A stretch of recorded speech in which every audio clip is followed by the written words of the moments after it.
Hello दोस्तों, मैं आपका दोस्त आपका मेंटो वीके सर। दोस्तों, यूट्यूब चैनल के इस प्लेटफॉर्म पर आप सभी का स्वागत है। जैसा कि दोस्तों मैंने पिछली वीडियो में बात की थी प्रेडिकेट के बारे में। दोस्तों, प्रेडिकेट में मैंने वर्ब के बारे में बता दिया था। वर्ब के बारे में मैंने बता दिया था और ये भी बताया था प्रेडिकेट का मतलब होता है कर्ता के उद्देश्य को ही हम प्रेडिकेट कहते हैं।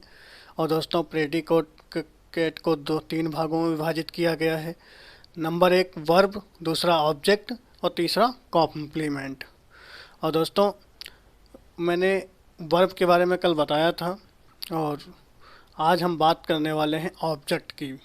दोस्तों, जो लोग हमसे जो नए जुड़े हैं उनको मैं बताना चाहूँगा कि दोस्तों, मेरा यह सेशन, पूरा सेशन जो इंग्लिश ग्रामर का है, वो हमको आपके एग्ज़ाम पर्पज़ से और पूरा सिलेबस मैं पढ़ाऊँगा।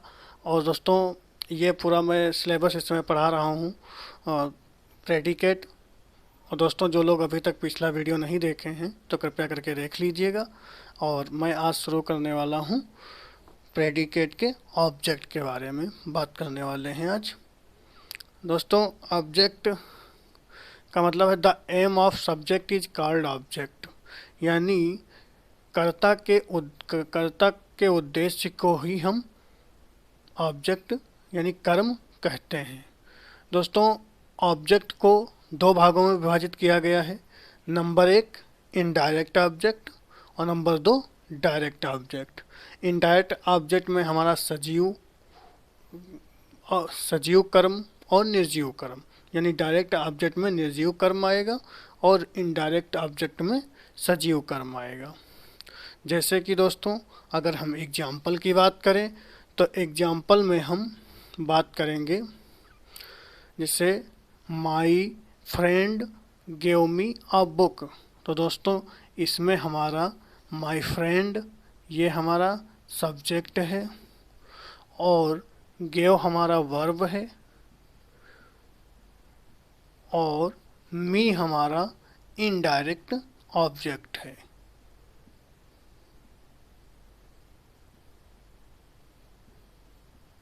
इनडायरेक्ट ऑब्जेक्ट है और आ बुक हमारा डायरेक्ट ऑब्जेक्ट है।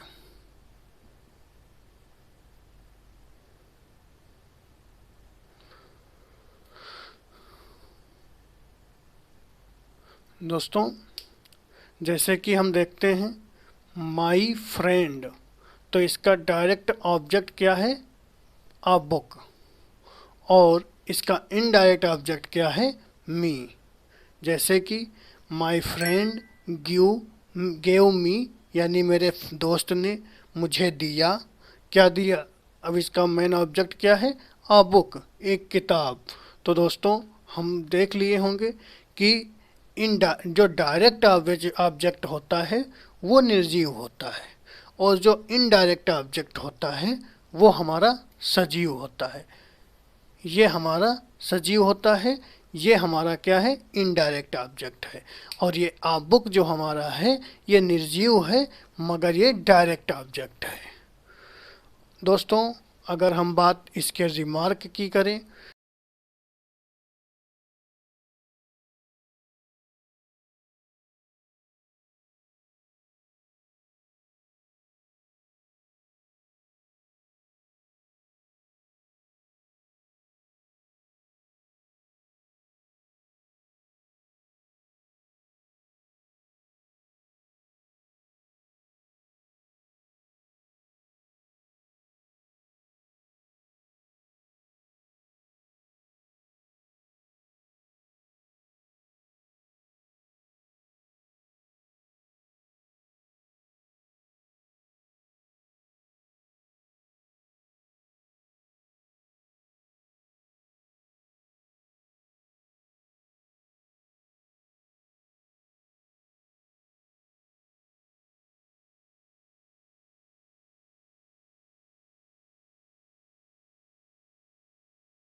दोस्तों, I wrote you a letter, मैंने लिखा तुमको अ पत्र, यानी मैंने लिखा तुमको अ पत्र, और इसका मतलब हुआ मैंने लिखा एक पत्र तुमको। इसमें थोड़ा सा प्रोनाउंसिएशन का मतलब आम बोलचाल भाषा में तो ये दोनों सही है, मतलब ये भी सही है, ये तो सही है ही है, क्योंकि इसको आई रोट मैंने लिखा तुमको, अरे मैंने तुमको नहीं लिखा, मैंने पत्र को लिखा तुम्हारे लिए। अगर हम हिंदी को अनुवाद करें तो इस तरह से होगा, इसलिए हम इसको क्या करते हैं, ये बता रहा है मैंने तुमको लिखा और ये कह रहा है मैंने पत्र को लिखा तुम्हारे लिए, मतलब टू यू, तुमको। तो दोस्तों, थोड़ा सा हिंदी अनुवाद के चलते हम इसको प्रेफरेंस कम देंगे, यानी इसको प्रायोरिटी कम देंगे और इसको प्रायोरिटी हम ज़्यादा देंगे।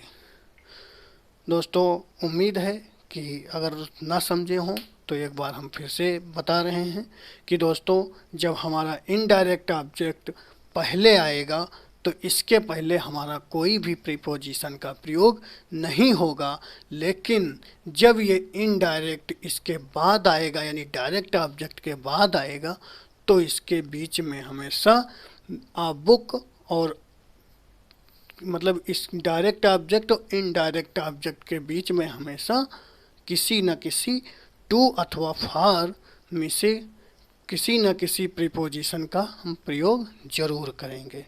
दोस्तों, इसमें एक चीज़ थोड़ा एक्स्ट्रा इन्फॉर्मेशन देंगे आप लोगों को कि जो लेटर है इसके बारे में थोड़ा देख लीजिएगा। LETTER, इसका मतलब होता है पत्र। ठीक दोस्तों, इसका मतलब होता है पत्र। और LATER, यह भी एक लेटर है। और LATTER,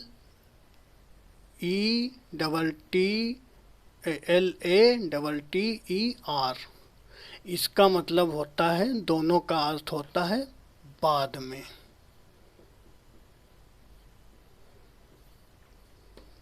इसका दोनों का अर्थ होता है बाद में। लेकिन LATER, लेटर जो होता है, यानी LATER जो ये लेटर है, ये हमारा लेट की कंपैरेटिव डिग्री है, कंपैरेटिव डिग्री है। लेकिन जो ये लेटर है और ये हमेशा फॉर्मर का अपोजिट है, ये हमेशा फॉर्मर का अपोजिट है, जिसका इसका प्रयोग जो होता है लेटर का, LATTER, लेटर का प्रयोग हमेशा सीक्वेंस यानी क्रम के रूप में, क्रम में जो बाद में आता है उसके लिए करते हैं। ओके। लेकिन जो ये लेटर है, ये हमारा टाइम में समय के लिए बाद में आता है। इतना नोट याद रखिएगा कि LATER, लेटर जो है, ये हमेशा लेट की कंपैरेटिव डिग्री है और ये समय डिनोटिंग वर्ड है, क्योंकि ये हमारा समय में बाद के बारे में बताएगा। लेकिन जो LATTER लेटर जो होता है, इसका अपोजिट फॉर्मर यानी पहले होता है, क्रम में जो पहले आता है उसके लिए फॉर्मर का यूज होता है, और जो क्रम में बाद में आता है यानी सीक्वेंस की बात करता है उसके लिए हम लेटर की बात करते हैं। और LETTER, इसका मतलब होता है पत्र। ये हम नोट कर लीजिएगा आप लोग। दोस्तों, जैसा कि हम समझ लिए होंगे कि LATER जो लेटर है उस समय के भाव में बाद के बारे में बताता है, और LATTER ये सीक्वेंस के में बाद के बारे में बताता है। तो हम देख लिए होंगे। और दोस्तों, खैर इसको हम पढ़ाएंगे आपको आगे, और जो लोग इसका स्क्रीनशॉट लेना चाहें वो लोग ले लीजिएगा।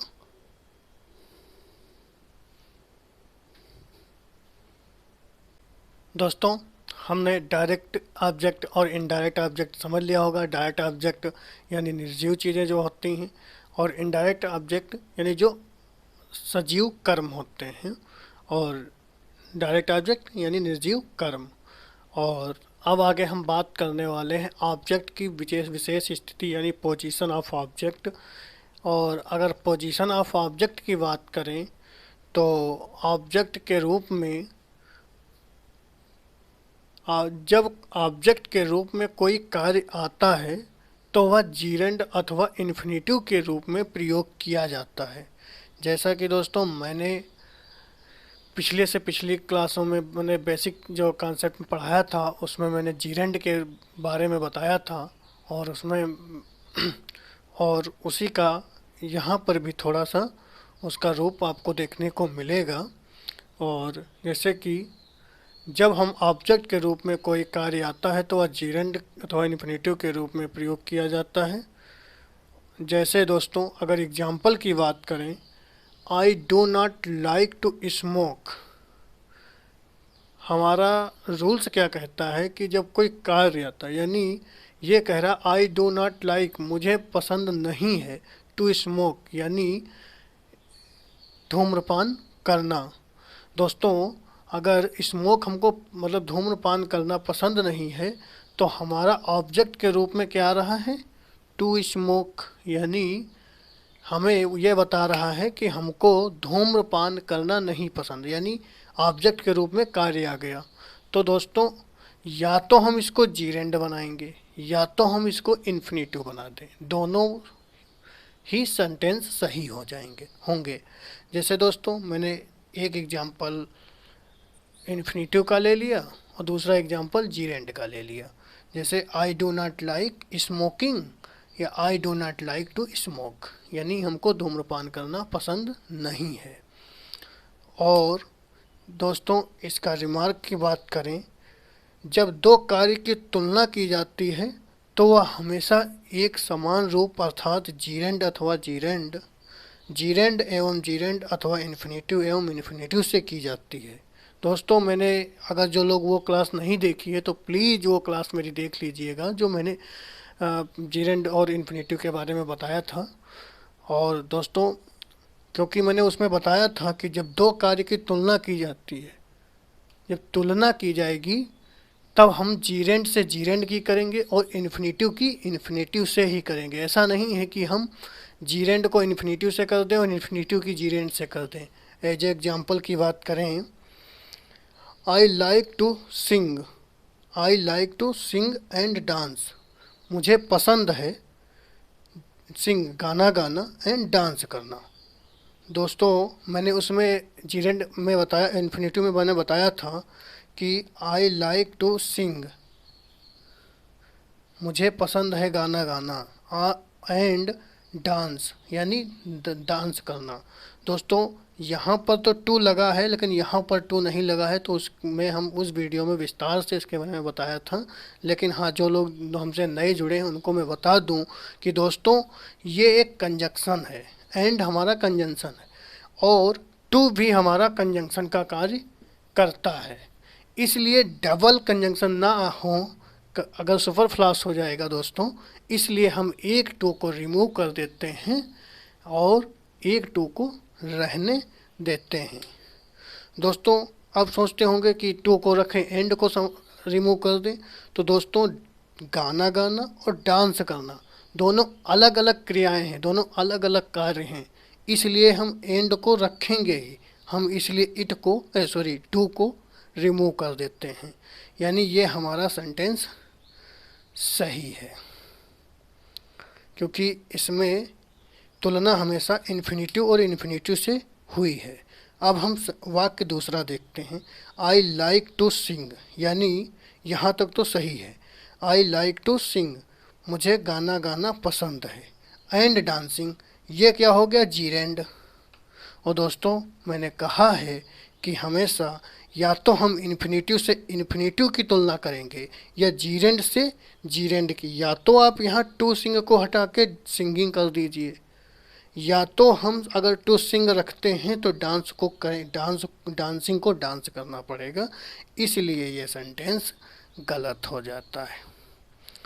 और तीसरा अगर सेंटेंस देखें, I like singing and dancing, यानी हम क्या देख रहे हैं, यहाँ भी जीरेंड है और यहाँ भी जीरेंड है, यानी सिंगिंग भी और डांसिंग भी, ये भी सही है। दोस्तों मैंने उसमें बताया था कि अगर जीरेंड की बात करें, जीरेंड का मतलब है V1 में प्लस ING। अगर किसी भी मेन वर्ब में ING लगा देंगे तो वो जीरेंड हो जाएगी। अगर किसी भी मेन वर्ब यानी वर्ब की फर्स्ट फॉर्म से पहले अगर हम टू लगा देंगे तो वो हमारा इन्फिनेटिव हो जाएगा। ये मैंने पिछली क्लास में विस्तार पूर्वक बात की थी इस पे, लेकिन जो लोग नए हैं वो कृपया समझ लें कि जो जीरेंड है, जो वर्ब में अगर ING लगा देंगे तो जीरेंड हो जाएगा, और किसी वर्ब से पहले अगर हम टू लगा देंगे तो वो हमारा इन्फिनेटिव हो जाएगा। Note it.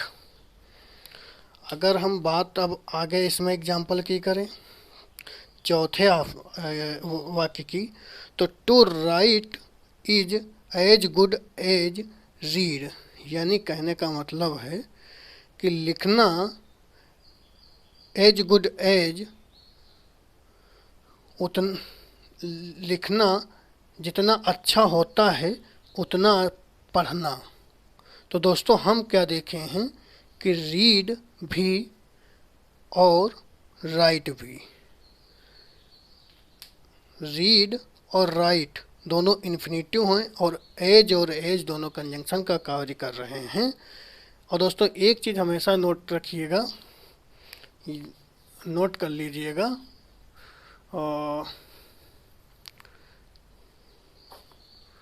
कि as dot dot as, so dot dot as, इसके बीच में हमेशा पॉजिटिव डिग्री का प्रयोग हमेशा करेंगे।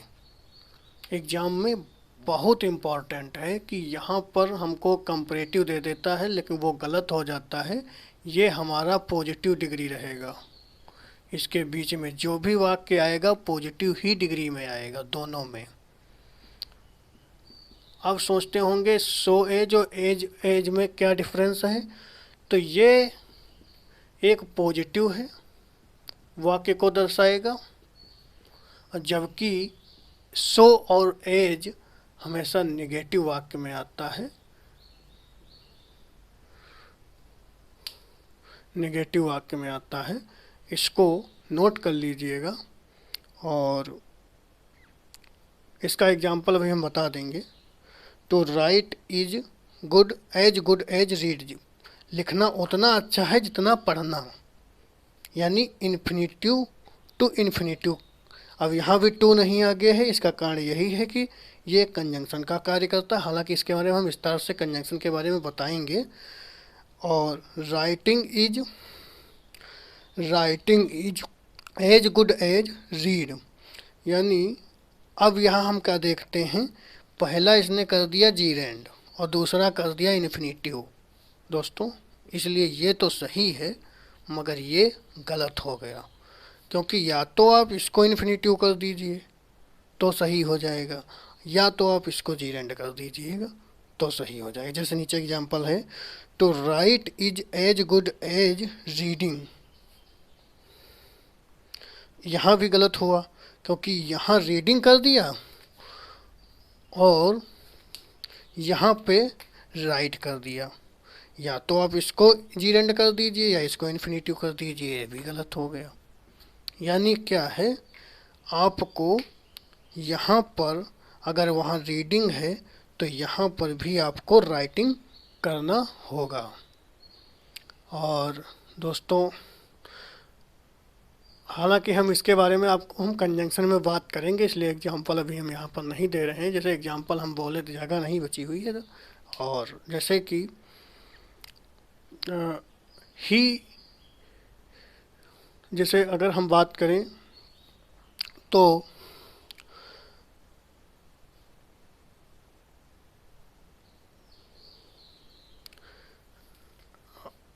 चलो हम इसके बारे में हम कंजंक्शन में ही बात करेंगे। और दोस्तों जो लोग इसका स्क्रीनशॉट लेना चाहें और ले लीजिएगा।